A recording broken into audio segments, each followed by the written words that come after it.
good, y'all? It's Classic MMA here, and I'll be doing my full card predictions for UFC Fight Night Mario Bautista versus Vinicius Oliveira. Let's get into it. First prelim of the night, we got Priscilla Cachiera versus Claudia Siguela. This is some high level fighting right here.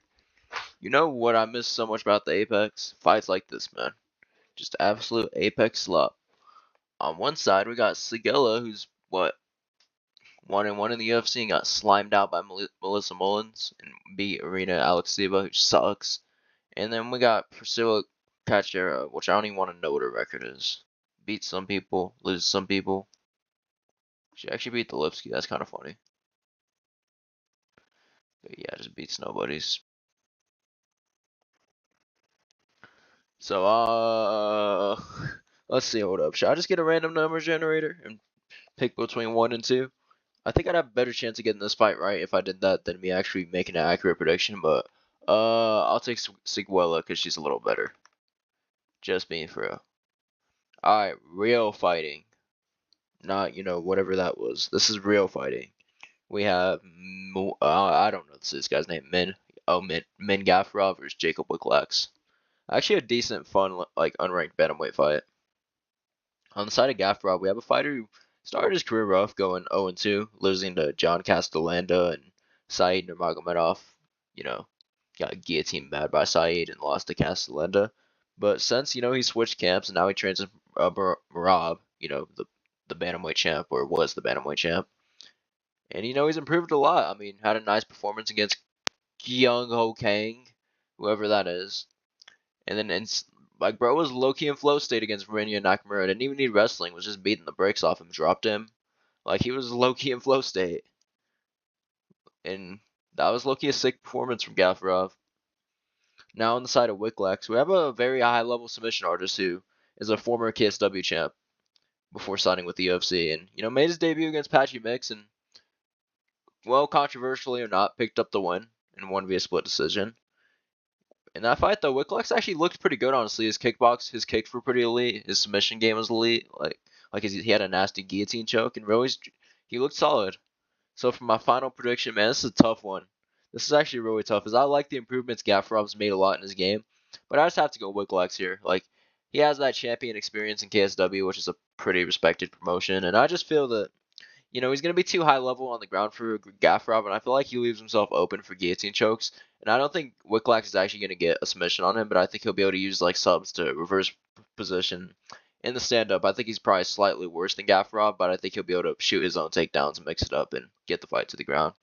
So give me Jacob Wicklax by decision. Oh, brother, another one? More Apex WMMA slop. At least this one's a little better. Wayne Kong is actually fun to watch, and Moro's ranked. So that's something, I guess. I'll be picking Wayne Kong by decision pretty easily here, as Edouard Mora arguably lost to Lauren Murphy. Excuse me? Arguably lost to Lauren Murphy. Come on, bro. I can't make this up. Alright, next on the card. So this is a short notice fight. Originally, this was supposed to be a Javid Bashrat versus, what's his name? Said Nurmagomedov. Oh no, I'm such casual. But on this fight, on the side of Javid Bashrat, we have a fighter who was once touted as one of the better prospects in the division. Before, getting absolutely, he lost to Ayman Zahabi as a minus 900 favorite or something crazy, and got absolutely flatlined, slept out cold by Ricky Simone. Now after taking a year off, though, we really don't know if he still got it or not. And then, this guy, Yanni Vasquez, I'm going to be honest, I don't know much about this guy. I know he fought at flyweight, and I know he beat a bunch of cans. But he fought at flyweight, and he's beaten guys that are 14-9, but I couldn't tell you a thing about this guy. So for my final prediction, pretty easy one to predict here. Give me Javid Bashrat by decision. I just don't think this guy's good, I gotta be honest. I know Javid's good enough to beat mid guys. I know he's good enough to beat mid guys, like Mateus Mendaka, Tony Gravely. He would have beat Victor Hugo if it wasn't for, the groin strike. I know Javid Bashrat's good enough to beat guys that are mid at bantamweight, and Yanni Vasquez isn't even a bantamweight, so give me Javid Bashrat by decision. Next on the card, more Apex WMMA slop. Just give me more, bro. This is 3 fights. And people will be wondering, yo, bro, you only had a 60% pick rate on this card. Do you see what I'm predicting? I'm predicting Bruno Brazil versus Ketlin Sosa. I guess I'll take Bruno Brazil here. My reasoning, she can grapple a little better. And Ketlin Souza kind of fights like a goof. I mean, you're losing to Angela Hill. Like, come on. Who are these people out here beating? Getting knee barred by Karine Silva. Like, she's not beating bad comp, but Bruno Brazil's decently high level. I mean, lost to Wayne Kong, but beat Ming Shi's decent. Beat Molly McCann, we don't talk about that. And lost to Lemon Lookby. Look a close fight. I could actually see Souza winning this, but give me Bruno Brazil by decision. Next on the card, we got Nikolai Varen. How do I say this guy's name? I know how to say. Varentenikov versus Nico Price. Weird short notice fight here, as the UFC decided to put the two biggest cans in the whole welterweight division against each other for whatever reason. I won't spend too much time breaking this down, as I think you're more likely to get this fight right, flipping a coin and saying heads is Varetnikov and tails is Nico Price, but I'll narrowly take Varetnikov, as you know Varetnikov's actually been giving close fights to like guys who are pretty good. Like Danny Barlow isn't that bad, and Varetnikov arguably beat him. I mean, he got finished by Austin Vanderford. That ain't that bad. And Francisco Prado, I didn't think he won this fight, but yeah, I don't know. Varetnikov's trash, but he has a decent stand up. And Nico Price just loses to everyone. I mean, Jacoby Smith sub, Temba Garembo. I mean, he beat Alex Morono, bro. Got slimed out by a 42-year-old Lawler. Got slimed out by Phil Rowe, who isn't that good. Like, I don't know, man. Give me Varetnikov by decision, I guess. Next on the card, Alex Morono versus Daniel Danchenko. Actually, a real fight. On the side of Alex Morono, we have a fighter who's basically been a gatekeeper for the welterweight division since GSP was champ at this point. And he just seems to literally lose to everyone, as he kind of sucks, to be honest. And on the side of Daniel Danchenko, we actually have a pretty fun fighter. He fights a lot like a welterweight version of Yuri Prohaska, because he's super violent and always going for finishes, and actually had a really nice performance against that random guy on Tough. So my final prediction, I'm taking Daniel Danchenko by KO in the first round. I just feel that this is the easiest fight on the card to predict. Like, Alex Moreno is even worse than he used to be now, and Daniel Danchenko is a young, hungry prospect. So give me Danchenko here to absolutely flatline Alex Moreno. Next on the card, we got Dustin Jacoby versus Julius Juicebox Walker. It's a fun one, honestly. On the side of Jacoby, a pretty underrated fighter, honestly. He only loses to like top level guys like Dominic Reyes and Alonzo Menifee. He lost to Alonzo Menifee. He's not bad though. I promise you. He does actually beat decent guys like Bruno Lopez, Vitor Petrino, Kennedy, and Zeshku. Like, he beats decent guys. And let's be for real, the streets know he beat Khalil Roundtree. Like, ask the streets, he beat Khalil Roundtree. And honestly, Dustin Jacoby's a bit of a gatekeeper, loses to like, top level guys and beats kind of guys that are around the rankings but aren't quite ranked. And honestly, Dustin Jacoby's pretty high level on the feet. I mean, he's a former glory kickboxer and looks pretty good. Jacoby's problem just seems to be that whenever he fights people that are low level, he just seems to fight to their level sometimes, no matter how low level they are. And on the side of Julius Juicebox Walker, yeah, the guy's nickname is Juicebox. We have one of the goofiest fighters I've ever seen in my life, as his fight with Alonzo Menifee was genuinely peak comedy. Like, this fight was entertaining for all the wrong reasons, bro. Like, and then his last fight against Sakara, it wasn't that much better. I'm gonna be for real. Juicebox was like getting wobbled around by Sakara, who's awful. Like, wow. I mean, he won by wrestling, and he kept on trying like Kimuras and stuff, even though he had no idea how to do one. So he's just fumbling a Kimura. Like, please, if you need something to laugh at, just watch both these fights. Watch his fight against Menifee and watch his fight against Sakara, and you'll see what I'm talking about. So my final prediction, narrowly give me Dustin Jacoby by decision. I honestly would like to think that Jacoby schools him and knocks him out, but I'm going to be honest. I think this is going to be competitive, as Juicebox will plot armor his way to not getting finished, and Jacoby will probably fight down to his level for whatever reason. Still, give me Jacoby, as he's way more skilled on the feet and should be able to stuff his takedowns. Really fun unranked bantamweight matchup up here next on the main card, Gene Matsumoto versus Farid Basharat. On the side of Gene Matsumoto, we have actually one of the better bantamweight prospects at the moment, as he's only has one loss in the UFC with a close fight against Rob Font. And other than that, is 3-1 in the promotion, coming off a nice win over Miles Johns, even if a little controversial. Matsumoto is honestly a pretty fun fighter who looks to mix it up with striking and grappling, and is pretty good for his age. And on the side of Farid Basharat, we have one of the better bantamweight prospects. He's on a five win streak. He's undefeated, and he's coming off a decent win over Chris Gutierrez, who was ranked at one point. Farid's a pretty high level fighter, whether it's on the feet, keeping the fight at range with his kicks, or using his grappling with his decent submission game. My final prediction: give me Farid Basharat by decision. As much as I want Gene Matsumoto to win, as he's actually pretty fun to watch, I just think Farid's better everywhere. He's smarter on the feet, will stay risk averse, and he doesn't have the chin issues his brother has, and he'll be able to mix in takedowns if needed. As Miles Johns of all people was able to take this guy down. So give me Farid Basharat by decision. Alright, next on the card, we got Michel Olajaychek versus Marc-Andre Barriault. High level fighting right here, man. So Michel Olajaychek honestly was kind of known for being a victim for a long time, getting finished and beat by like everyone. Like subbed by Michel Pereira, subbed by Holland, won a 3-fight losing streak if you can't tell, and lost to Sherry Magomedov. Since then though, Michel's actually, switched camps to the Fighting Nerds, and he's looked pretty good. Hey bro, he knocked out Cedric Dumas. Hey, who does that to Dumas and KO GM3? Man, who does that to GM3? And then on the side of Marc-Andre Barriault, I mean, he's pretty terrible.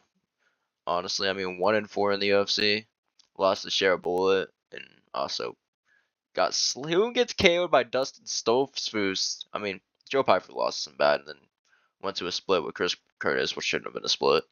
So anyways, coin flip fight again. No. Michel Olajaychek should win this by KO in the first round. I actually like the improvements Michel has made since switching camps, switching the Fighting Nerds. And I believe that he's going to have a pretty nice performance. Marc-Andre Barriault's pretty, chinny, and Olajaychek should be able to knock him out. So give me Olajaychek by KO. Alright, for our featured fight of the card, we got Jelton Almeida versus the Rizzler. Rizvan Kudiev. We got a top 5 heavyweight matchup in the Apex. We should just be grateful. On the side of Almeida, we have the highest level grappler at 265 with, insane BJJ, which made people think he'd be a future champ at one point, but, those thoughts definitely changed recently with his fights with Derek Lewis, where, I'm not joking, he just flattens out Derek Lewis and lays on top of him and wins a boring decision. And then fights Alexander Volkov in his last fight and loses because he sat on top of Volkov, but he didn't do any damage, and Volkov did some damage with like elbows off his back and stuff. So slightly Volkov won that fight. Almeida's problem just seems to be that he's just too scared to lose position and go for any sort of finish. And he also has nothing on the feet, by the way. So if he's stuck on the feet, he's getting slimed out. So I don't know. He's interesting to say the least. And then on the side of Rizvan Kuniev, we got a Dagestani fighter who was off the Contender Series. Got a pretty tough matchup in his debut against Curtis Blades in his debut, where he was a pretty huge underdog and ended up actually going to a split decision with Blades, where I thought he won, honestly. I know Blades tore his MCL, so take that performance a little bit. But I thought Kuniev looked pretty good as he was stuffing most of Blades' takedowns and kind of beating him up on the feet. And now, he was actually supposed to fight Ryan Spann on this card, but he pulled out. And I'm pretty sure the UFC told Jelton Almeida either take this fight or you're getting cut. So, for my final prediction, I'm taking the underdog here. Give me the Rizzler, man. I'm taking Rizvan Kuniev by round 2 TKO. Call me crazy, but I just believe that every time we see Jelton Almeida not get a fight to the ground, he's cooked. I mean, as we saw in the Blades fight.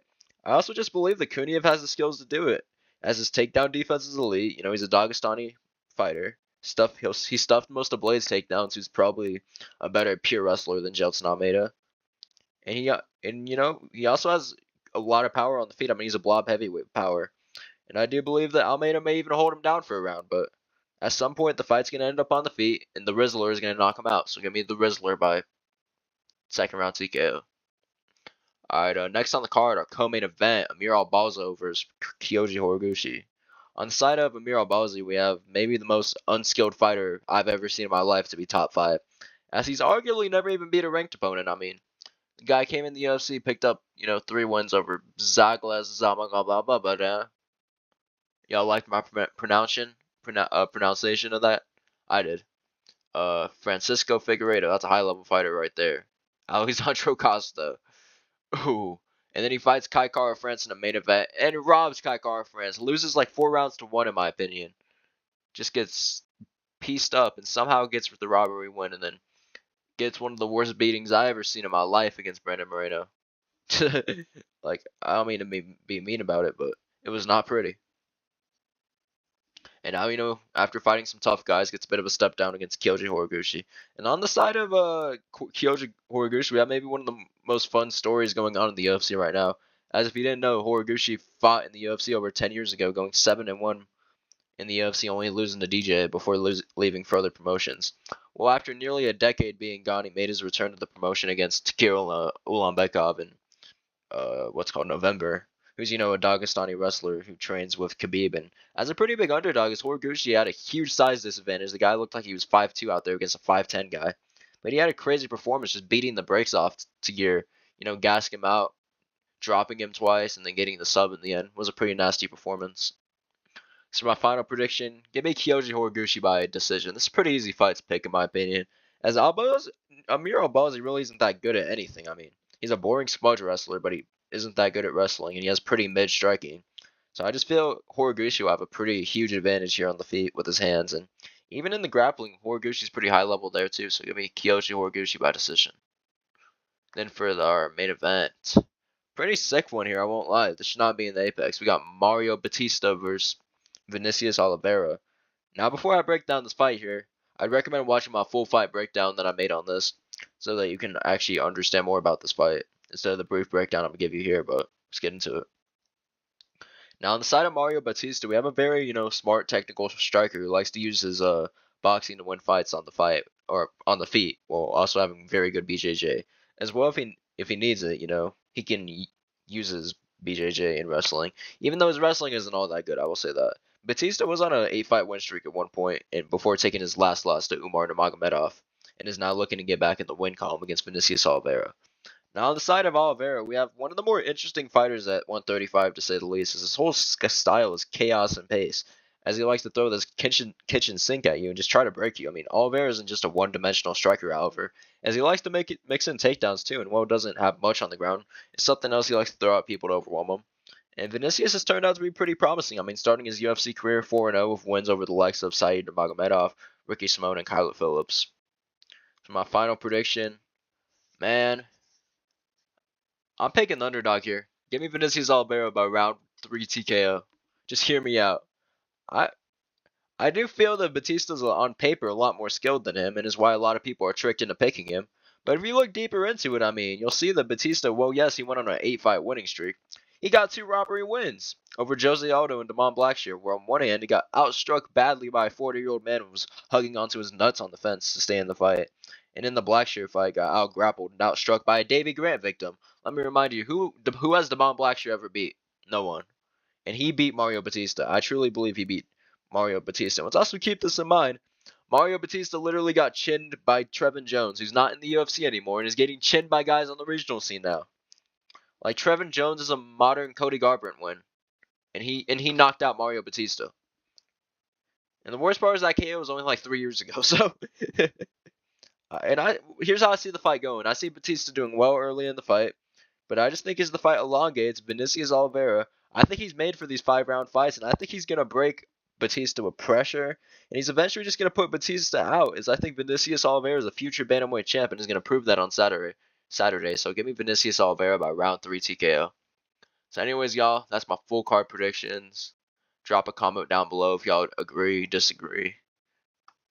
My full card recap coming out on Saturday, and then, next week no UFC, but I have some fun stuff planned. So anyways, stay tuned, and I'll see y'all next time.